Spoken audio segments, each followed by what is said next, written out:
तो ये 3 तस्वीरें हम आपको दिखा रहे हैं। तस्वीरें देखिए, अजीत पवार के निधन के बाद परिवार के लोग इस वक्त बारामती पहुंचे हैं और ये देखिए कि सुप्रिया शुले को आप देख पा रहे होंगे, शरद पवार भी पहुंचे हैं और इसके अलावा रोहित पवार भी पहुंचे हैं। तो परिवार के ये सदस्य, हालांकि दोनों बेटे कितनी देर में पहुंचेंगे या फिर पार्थिव शरीर जब ले जाया जाएगा वहां मुलाकात होगी, अंतिम दर्शन होंगे, अंतिम संस्कार में वो शामिल होंगे, इस बात का इंतज़ार किया जा रहा है। लेकिन परिवार के बाकी सदस्य इस वक्त पहुंच चुके हैं और पार्थ पवार, जय पवार दोनों बेटे हैं अजीत पवार के, उनका भी इंतज़ार इस वक्त है। कुछ देर में हो सकता है वो भी पहुंच जाएंगे, क्योंकि बहुत बड़ा ये सदमा, बहुत बड़ा झटका परिवार को लगा है।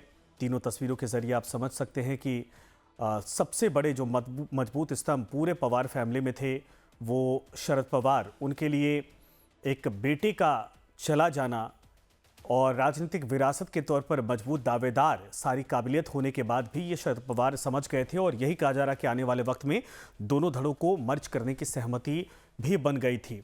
तो जैसे जानकारी मिली वो पहुंचे, उस प्लेन में थे और सभी के मृत्यु से हमको बहुत दुख हुआ है, खासकर अजीत दादा साहब के मृत्यु से। और इंक्वायरी रिपोर्ट जो है वो सब कुछ जग के सामने खुलासा कर देगी। बहुत ही दुखद घटना है। एयरक्राफ्ट का जो एक्सीडेंट हुआ उसमें हमारे डिप्टी सीएम अजीत दादा पवार साहब की मृत्यु हुई। हम उनके परिवार के साथ, पवार परिवार के साथ संवेदना प्रकट करते हैं। उनके साथ पूरा मुल्क, पूरा महाराष्ट्र, पूरा देश है। और अजीत दादा जैसे एक अनुभवी नेता जिनका प्रशासन में पकड़ है, जो खासदार थे, जो 7 बार आमदार चुन के आए, जो उसके बाद डिप्टी सीएम 6 बार बने, जो एक रिकॉर्ड है, जिसका तालुका में फॉलोअर्स है, कार्यकर्ता है। और इन्होंने कई अपने कार्यकर्ताओं को तालुका लेवल से, डिस्ट्रिक्ट लेवल से उठाकर नेता बनाया। ऐसा एक नेता जिसका प्रशासन पे पकड़ है, महाराष्ट्र की सभी इश्यूज़ पे जिसका पकड़ है, जो जानकार है, खासकर किसानों के इश्यूज़ के बारे में। हमारे राज्य के फाइनेंस मिनिस्टर होते हुए 13 बार उन्होंने बजट पढ़ा है। तो सोचिए कितना लंबा अनुभव, 13 बार बजट पढ़ा था अजीत पवार ने। और फाइनेंस के मामले में कहा जाता है कि बहुत शार्प उनका दिमाग चलता था। फिलहाल ये 4 तस्वीरें हम आपको दिखा रहे हैं। चारों तस्वीरों में देखिए जो अजीत पवार का आवास, उसके बाहर की तस्वीरें, एक अस्पताल के बाहर के, ये अस्पताल के बाहर की तस्वीरें हैं। आप देखिए कि नीचे और ऊपर जहां भी कार्यकर्ताओं को जगह मिल रही है, चूँकि मुंबई से कार्यकर्ता 250 किलोमीटर की दूरी है बारामती की, वहाँ से अपने गाड़ियों, अपने वाहनों से भी पहुँच जा रहे हैं, क्योंकि जो एक तरह से अभिभावक वाली छवि थी वो अपने आप में कार्यकर्ताओं को बड़ी झकझोर गई कि अब वो नहीं रहे। ऐसे में जिसको भी जानकारी मिल रही है वो अस्पताल पहुँचने की कोशिश कर रहा। पवार फैमिली में सबसे जो बड़े और हेड थे शरद पवार, वो भी पहुँचे, सुप्रिया शुले पहुँच गई हैं और साथ में बच्चे भी हैं, दूसरे घर के सदस्य भी हैं, आप देख सकते हैं रोहित पवार भी पहुंचे।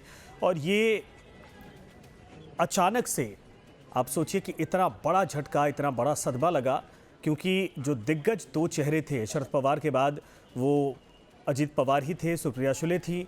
लेकिन अजीत पवार की पकड़, चाहे वो कार्यकर्ता हो, गांव हो, तालुका हो, प्रखंड हो, जिला हो, हर जगह वो मुंबई में ज़रूर रहते थे, लेकिन पूरे महाराष्ट्र में उनकी अपनी एक छवि, अपनी एक पहचान पार्टी कार्यकर्ताओं के बीच में हुआ करती थी।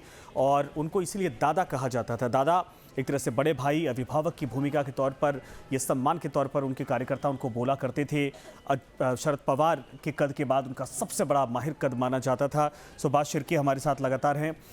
सुभाष जी, जाहिर सी बात है कि देखिए परिवार के लोग इस वक्त पहुंचे हैं, लेकिन जो सम्मान अजीत पवार ने, एक दो जरूर राजनीतिक तौर पर आरोप उनके ऊपर लगाए गए, लेकिन जो कार्यकर्ताओं के बीच में उनकी पैर थी, सम्मान था या जो भाव था, वो अजीत पवार को लेकर कम होता कभी दिखाई नहीं दिया, और वो आज दिख रहा है उनके निधन के बाद।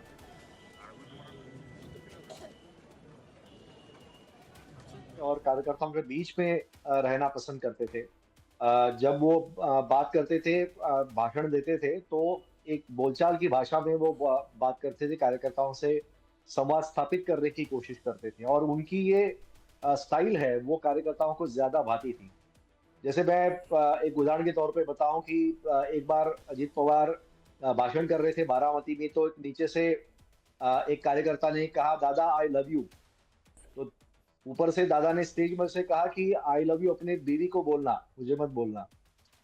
तो ये जो सारी चीजें हैं ये कार्यकर्ताओं को भाती है। इस तरह की जो संवाद की शैली होती है वो कार्यकर्ताओं को भाती है, और ये जो चीजें हैं इसलिए कार्यकर्ता आज इतने बड़े पैमाने पे आप देख रहे हैं कि बारामती के अस्पताल के बाहर खड़े हुए, सुबह से खड़े हुए हैं, भीड़ हट नहीं रही है, और ये कार्यकर्ता लगातार रो रहे हैं वहां पे। शिर्के साहब, मैं आता हूं तो ये आपके पास। जो ये माहौल है, देखिए सुप्रिया शुले और सुनित्रा पवार, जो अजीत पवार की पत्नी हैं, वो दोनों लोग पहुंचे हैं, और ये तो बहुत बड़ा नुकसान है शिर्के साहब, चूँकि अब देखिए बहन हो, चाहे पत्नी हो, चाहे परिवार का कोई भी सदस्य हो, ये एक ऐसा झटका है जो परिवार में समझिए कि सब कुछ खत्म करने जैसा होता है। परिवार में तमाम तनाव का माहौल ज़रूर था, लेकिन अजीत पवार के रहते ये पता था कि पार्टी में एक ऐसा स्तंभ है जो किसी भी वक्त चीज़ों को संभाल लेगा, और परिवार के इमोशन के नाते कहा जाए कि उनके पत्नी, उनके बेटे, इनके लिए तो समझिए कि दुनिया एक तरह से अधूरी हो गई। अजित पवार ऐसे शख्स थे कि वो राजनीतिक भूमिकाएं उनकी कुछ भी हो, लेकिन वो उसकी आंच उन्होंने कभी अपनी फैमिली रिलेशंस पे नहीं आने दी। इसलिए घर के बाहर उनकी जो भी भूमिकाएं होती थी, घर के अंदर वो भी सबके दादा ही थे, और यही बर्ताव उनका उनका उन्होंने कायम रखा, और यही कारण है कि पवार फैमिली अटूट रही। हालांकि राजनीतिक दोफाड़ हो गई पार्टी में, लेकिन उसकी आंच फैमिली के रिश्तों में कभी नहीं आई।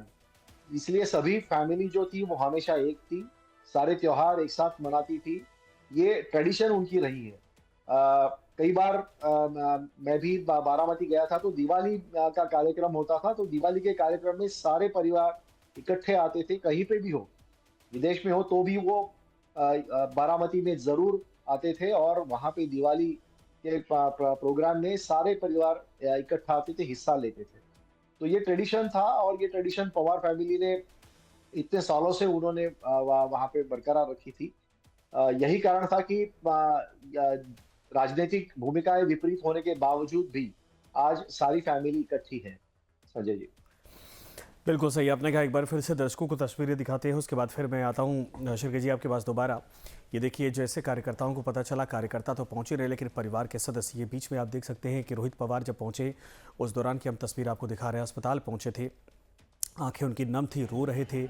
और इसके अलावा जब उनकी पत्नी को जानकारी हुई, और सुप्रिया शुले के साथ वो साथ में, सोचिए ये दोनों कभी आपस में एक दूसरे के खिलाफ चुनाव लड़े थे, चूँकि राजनीतिक तौर पर जब उठापटक शुरू हुई थी परिवार के भीतर, लेकिन परिवार के सुख दुख में एक साथ रहे। राजनीतिक लड़ाई भी होती रही, लेकिन परिवार का जब मामला आया तो फिर पवार फैमिली यूनाइट थी, और आज दोनों साथ में इस वक्त पहुंची। उस परिस्थितियों को देख सकते हैं आप। बहुत बड़ा एक नुकसान परिवार के लिए भी है और महाराष्ट्र के लिए भी है। मनीष सिंह हमारे सहयोगी इस वक्त मुंबई से जुड़ गए हैं लाइव, हमारे सहयोगी। मनीष, क्या कुछ इस वक्त वहाँ पे हो रहा है? चूँकि अब कार्यकर्ताओं को हुजूम, तो बहुत सारे कार्यकर्ता इस वक्त तो खुद बारामती पहुंचना चाहते हैं, लेकिन क्या जानकारी है कि कब तक अब अस्पताल से वहां से पार्थिव शरीर को यहां पर लाया जाएगा, और कोई जानकारी अब तक इस तरीके साफ हो पाई है?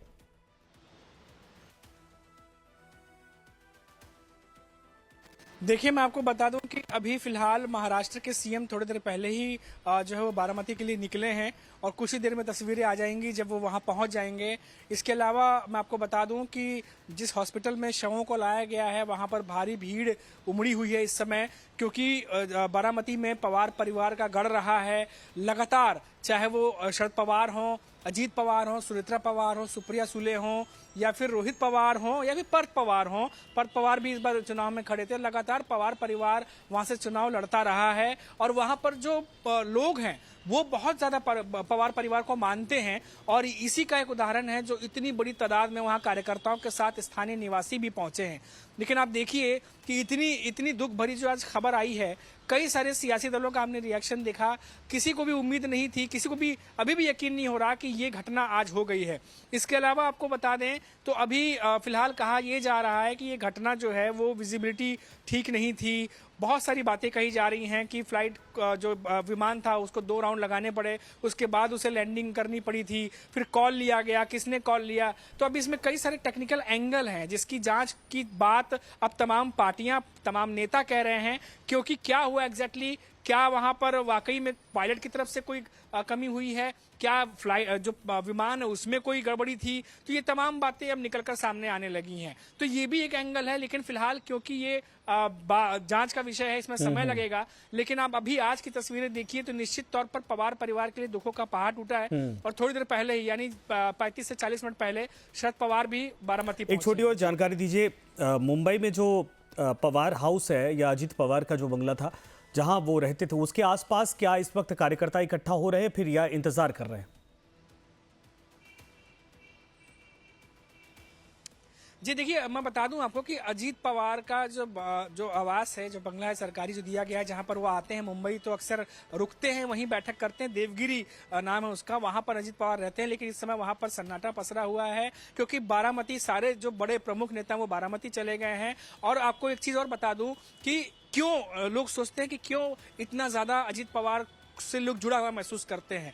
आपको मैं बता दूं कि अजीत पवार का जो व्यक्तित्व है, अभी तक पता नहीं, हमारे साथ गेस्ट ने बताया होगा कि बारामती में भी जब वो रहते हैं या नहीं रहते, उनका दरवाजा हमेशा लोगों के लिए खुला होता है। भले ही वो डेप्यूटी सीएम हो गए हों, लेकिन वहां पर लोग बिना रोक टोक आते हैं, उनसे मुलाकात करते हैं और वहां के लोग अपने बीच का ही अजीत पवार को समझते थे। और इसी वजह से ये जो एक अपनापन देखने को मिल रहा है, जो इतने लोग वहां भारी मात्रा में पहुंचे हैं, वो इसी की वजह से है, क्योंकि अजीत पवार इतने बड़ी मंत्री होने के बावजूद वो हमेशा लोगों में अवेलेबल होते थे। तो पुणे हुआ, बारामती हुआ, वो जो पश्चिमी महाराष्ट्र का पूरा एक एरिया है जहां पर पवार परिवार का गढ़ है, अब इस पूरे एरिया से अजीत पवार के जाने के बाद एक खालीपन आएगा। वो खालीपन कैसे दूर होगा, इसका जवाब अभी किसी के पास नहीं है। जानकारी अभी आई है कि कल अंतिम संस्कार किया जाएगा। मनीष, जल्दी से इस बात को कहिएगा, जानकारी दीजिएगा।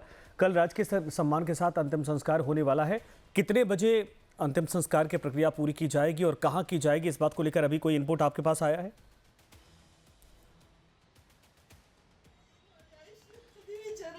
जी देखिए, अभी मैं आपको बता दूं कि ये जो जानकारी आ रही है प्राथमिक जानकारी है, क्योंकि जो मेरे पास खबर है उसके मुताबिक ये है कि महाराष्ट्र के सीएम देवेंद्र फडणवीस जब वहां पहुंचेंगे, परिवार से मुलाकात करेंगे, तो महाराष्ट्र के सीएम देवेंद्र फडणवीस, शरद पवार मिलकर ये फैसला करेंगे कि उनका जो अंतिम संस्कार करना है वो बारामती में होगा या फिर उन्हें मुंबई लाया जाएगा। हालांकि अभी तक फिलहाल जो जानकारी मिल रही है उसके मुताबिक शायद बारामती में ही उनका अंतिम संस्कार किया जाए, लेकिन अभी उस पर बहुत जल्दबाजी होगी कि उसकी क्योंकि परिवार की तरफ से भी ये कहा गया शायद कि हम मिलकर फैसला लेंगे। ठीक है, मैं आता हूं आपके पास दोबारा।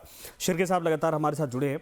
शिर्के साहब, बारामती सही बात है, पवार फैमिली का गढ़ था और अजीत पवार तो चूंकि अब शरद पवार के थोड़ा इनएक्टिव होने के बाद उम्र की वजह से पवार फैमिली में सबसे ज़्यादा पूछ अगर इस इलाके में थी तो वो अजीत पवार की थी।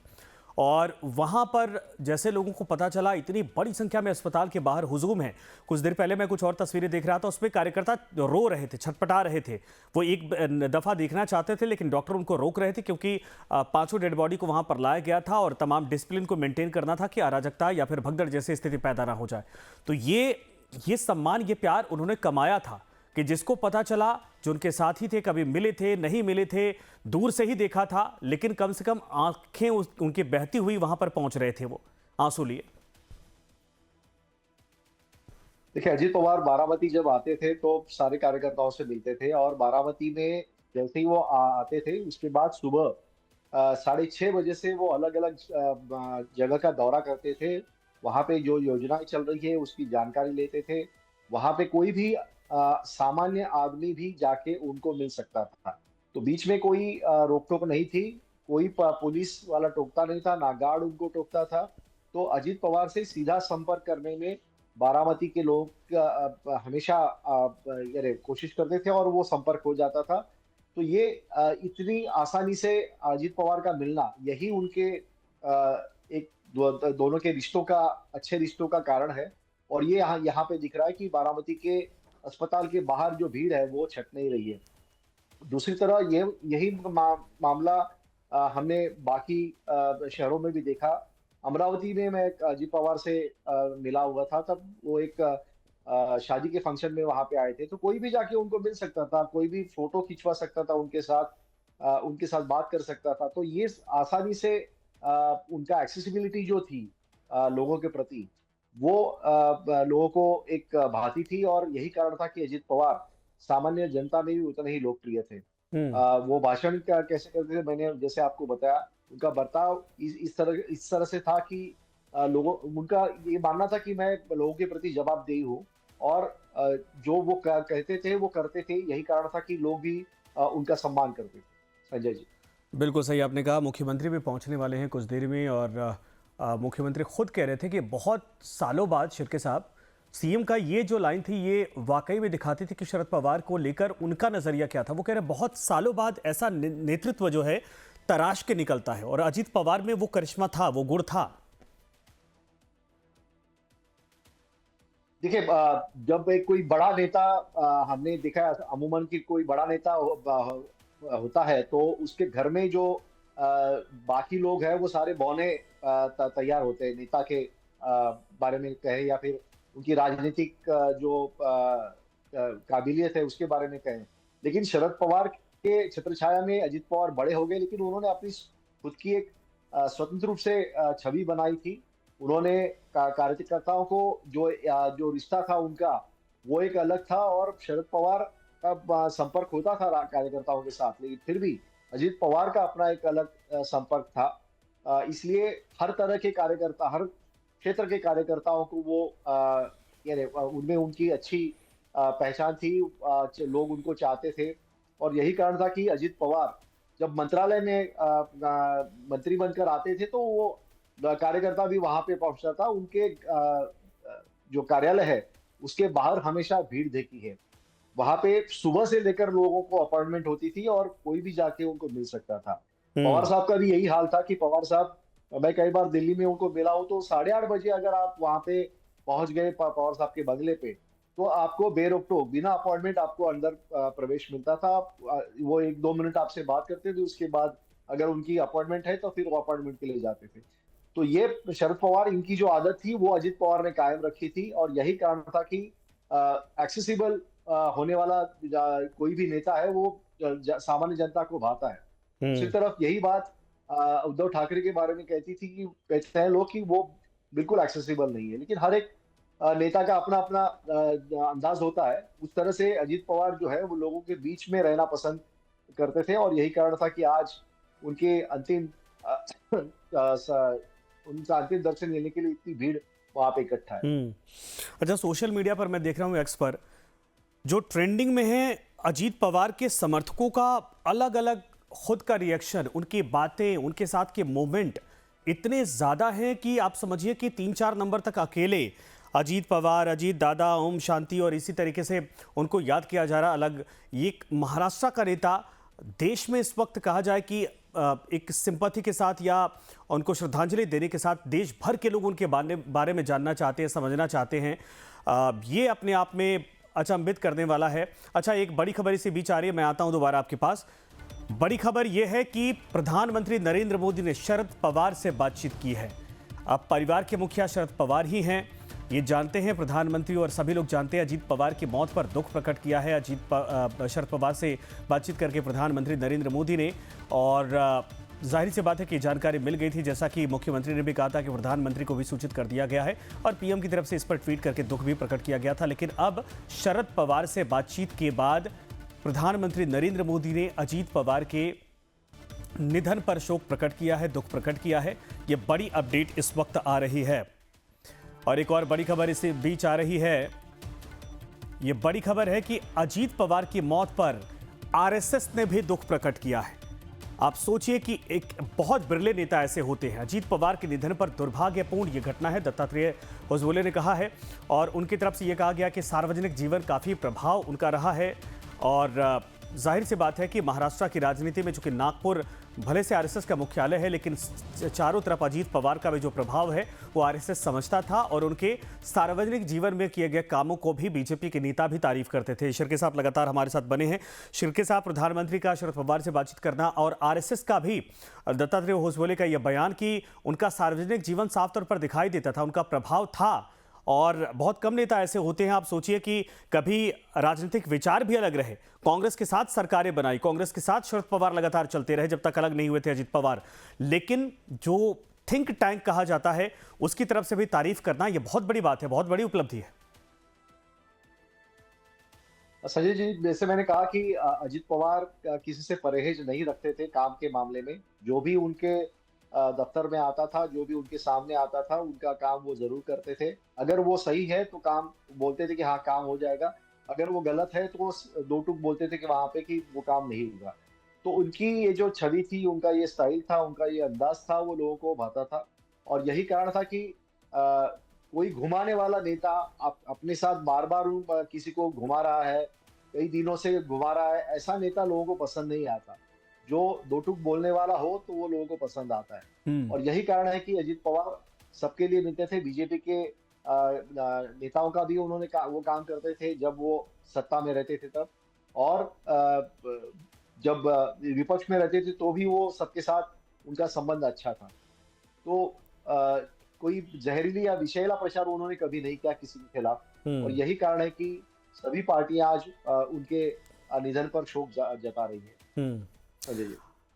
मनीष भी हमारे साथ जुड़े हैं, उनके पास भी एक बार चलते हैं। मनीष, अभी की हलचल क्या है? और चूंकि मुंबई में बड़ा पवार परिवार का गढ़ माना जाता है वो भी है और जहां उनका आवास है वो पूरा इलाका ही पवार परिवार के प्रभाव के तहत माना जाता है, तो अभी की स्थिति क्या है और क्या आपके पास प्राइमरी इंफॉर्मेशन इस वक्त मिल पा रही है? सारी हलचल इस वक्त बारामती में है, तमाम बड़े नेता पहुंच चुके हैं, दुख की घड़ी में परिवार भी इस वक्त वहां पर पहुंचा है, दूसरे जितने भी जानकार हैं पहुंच रहे हैं, लेकिन यहां से वहां तक क्या कुछ इस वक्त आप महसूस कर रहे हैं? कैसा शोक, कैसा माहौल?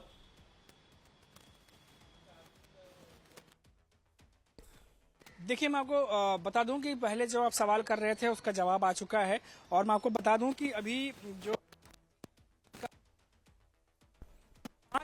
मनीष, आपकी आवाज कट रही है। लिए रखा जाएगा और विद्या प्रतिष्ठान जो मैदान है वहां विद्या मेरी आवाज आ रही है आपको? जी बिल्कुल बिल्कुल। अजीत पवार का जो पार्थिव शरीर है वो 5 बजे के करीब में जो है वो अंतिम दर्शन के लिए रखा जाएगा और जो जानकारी मिल रही है उसके मुताबिक अंतिम संस्कार कल सुबह 11 बजे जो है वो किया जाएगा और बताया जा रहा है कि बारामती में ही उनका अंतिम संस्कार किया जाएगा। काटेवाड़ी जगह है वहां पर और ये अभी जानकारी निकलकर सामने आ रही है क्योंकि सभी को ये जानना था कि क्या अजीत पवार को मुंबई लाया जाएगा, लेकिन नहीं, बारामती में ही, क्योंकि उनका गढ़ रहा है, पवार परिवार वहीं से आता है, तो बारामती में कल 11 बजे जो है वो जो जानकारी आ रही है उसके मुताबिक अंतिम संस्कार किया जाएगा। और जो तस्वीरें मैं आपको बता रहा हूँ सुबह से ही जो मैं देख पा रहा हूँ लगातार, क्योंकि इस विमान में अजीत पवार के साथ साथ बाकी और भी 5 लोग थे। इनके इसमें जो पिंकी माली है उसके घर पे भी मैं गया था, उसके परिवार को मैं देखा। जिस तरीके से तस्वीरें हैं निश्चित तौर पर दिल को झुंझला देती हैं। लगातार आप देखिए कि अजीत पवार के लिए तमाम जगहों से तमाम नेताओं के बयान आ रहे हैं और साथ ही साथ मुंबई की बात करें तो तमाम दिग्गज नेता, ऐसा लग रहा है जैसे मुंबई खाली हो चुकी है। तमाम दिग्गज नेता, सारे के सारे मुंबई के जो बड़े नेता हैं वो बारामती पहुंच रहे हैं। तस्वीरें लगातार आ रही हैं, शरद पवार पहुंचे हैं, Supriya Sule back to back वहां पहुंची हैं वहां पर उनके साथ में, और अभी थोड़ी देर पहले सीएम डिप्टी सीएम भी वहां पहुंचने वाले ही होंगे, जिसकी तस्वीरें आ जाएंगी। तो एक बहुत बड़ी हलचल है, और जिस अस्पताल में, हॉस्पिटल में जो है शवों को लाया गया, आप देखिए कि तस्वीरों में पुलिस महकमा किस तरीके से वहां तैनात है, क्योंकि इतनी भारी संख्या में लोग मौजूद हैं, और निश्चित तौर पर वहां पर तमाम परिस्थितियों को जो है संभालने की कोशिश भी की जा रही है, क्योंकि इमोशन लोगों का बहुत ज्यादा हाई है, बहुत ज्यादा लोग दुखी हैं।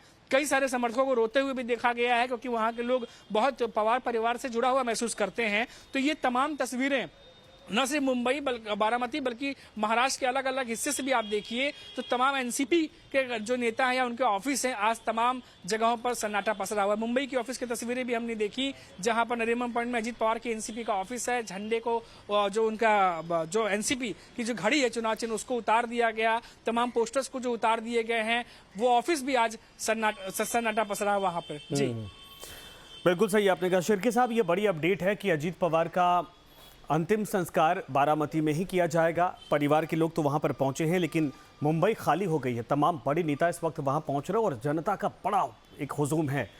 अंतिम दर्शन के लिए शाम को 5 बजे रखा जाएगा, लेकिन कल अंतिम संस्कार बारामती में ही होगा।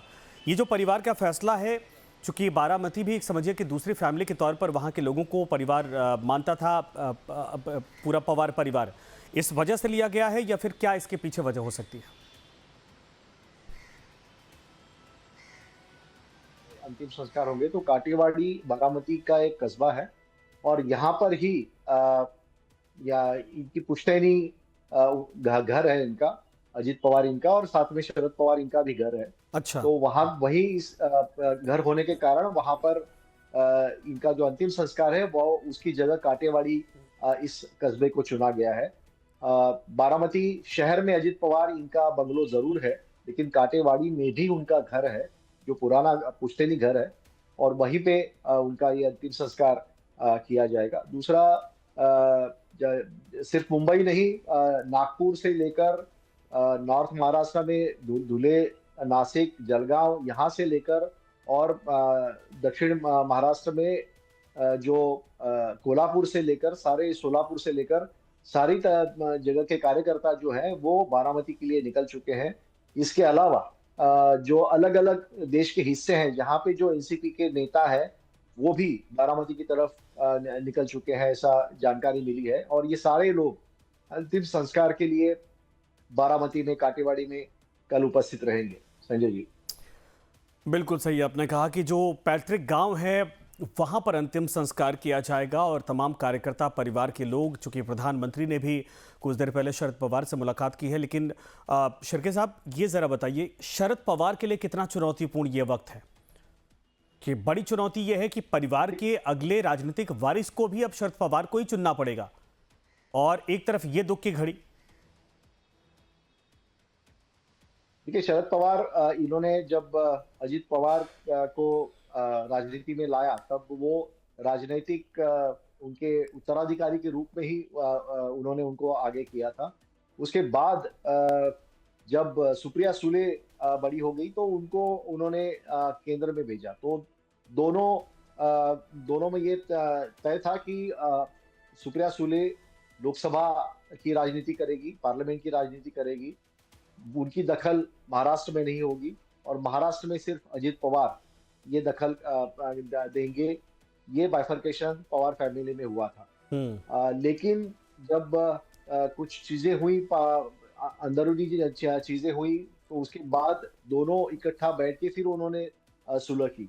लेकिन जब एनफोर्समेंट डायरेक्टरेट के केसेस ज्यादा बढ़ गए और इंक्वायरी जांच ज्यादा बढ़ गई, तब जाके ये सारे जो नेता है, उसमें प्रफुल्ल पटेल हो, सुनील तटकरे हो, अजीत पवार हो, नाइक निंबालकर हो, ये सारे जो नेता है वो इकट्ठे आ गए पवार साहब को पास, और उन्होंने कहा कि हमारे रिश्तेदार को हमारी राजनीति के कारण उनकी इंक्वायरी चल रही है और ये कब तक सहेंगे। और तब जाके इन सारे लोगों ने शरद पवार से अलग होकर बीजेपी के साथ जाने का फैसला किया। शरद पवार उन्होंने तो पहले ही कह चुके थे कि वो बीजेपी के साथ नहीं जाएंगे, लेकिन इनको जो मुखिया मिला वो अजीत पवार के रूप में मिला। तो अपना कुनबा बचाने के लिए एक तरह से ये बाइफर्केशन हुआ, ऐसा राजनीतिक हलकों में माना जाता है।